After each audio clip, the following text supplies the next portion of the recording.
1 week before she begins her treatment, I meet Siddhartha outside the clinic in downtown Boston. With her therapist nearby, we do a brief field test to assess her level of anxiety in situations that have been difficult for her in the past. For starters, I suggest we try to take a subway to a local mall. She says she'll try. When was the last time you were down in a subway like this? Oh, about 2 years. Do you feel like you could go through the stalls or not? You just tell me. I mean, I don't want to push you. You just tell me you don't want to do that. Why? What are you feeling? Because then I feel like the pressure that once I get past the stalls, I've kind of paid for the token and I kind of can't go back. You know, again, it's like that first step that, you know, you're always trying to think of a way out. Do you want to get out of here? Yeah, I do. I want to know. A week after we tried to take the subway together, Siddhartha returns to the Center for Anxiety Disorders to begin her therapy.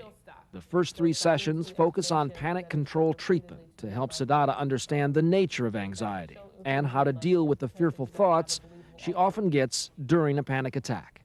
In some ways, it takes a leap of faith. The patient is so very fearful, and you're having them confront their worst fears. In some respects, what you're really trying to do here is you're bringing her right to the brink of feeling panic. What if she has a meltdown? What if she has a panic attack right there? Well, she will likely have a panic attack. But will that mean a meltdown? I don't think so. Finally, a sort of panic attack chaser. Siddhartha is asked to drink an entire bottle of caffeinated water to actually heighten her anxiety so she can more fully experience the exposure therapy. We're going to start today.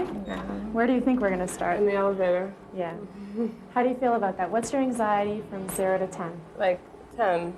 For Siddhartha, like some other agoraphobics, elevators feel like vertical tombs. She hasn't used one in years. Ready?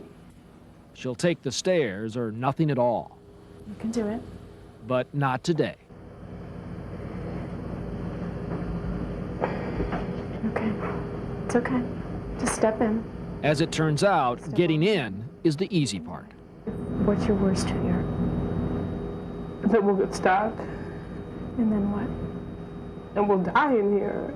Okay. The therapist is steady and reassuring, but it's still 15 minutes before Siddhartha can even attempt to close the door. I'm thinking, like, I don't even know if I can do this. Why can't you? What's holding you back? I'm afraid. I'm so scared. It's your fear.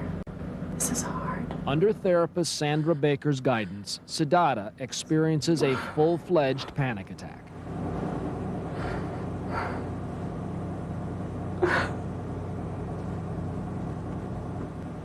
And I have all these anxious thoughts about what will I do when the door closes.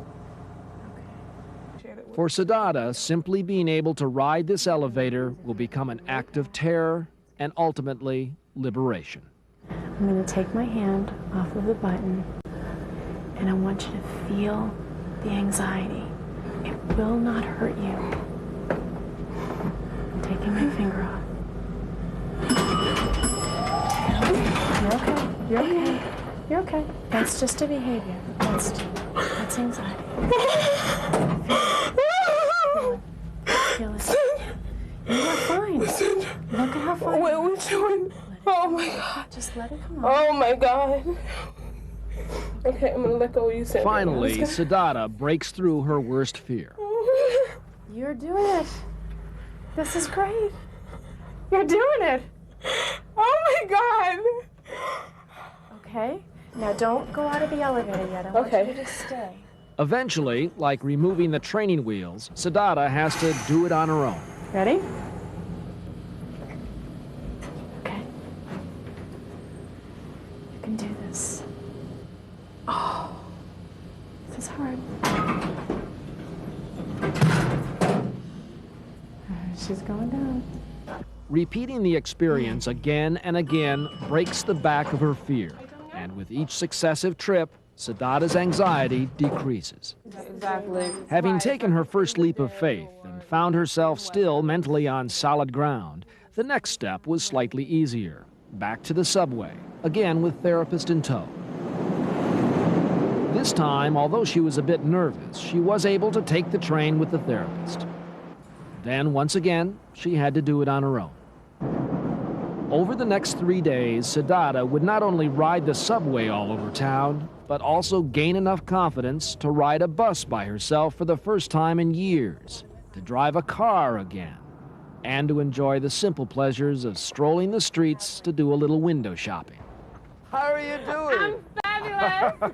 By the time I caught up with her at the Prudential Center in downtown Boston, Siddhartha seemed like a very different person from the young woman I'd met just a couple of weeks earlier.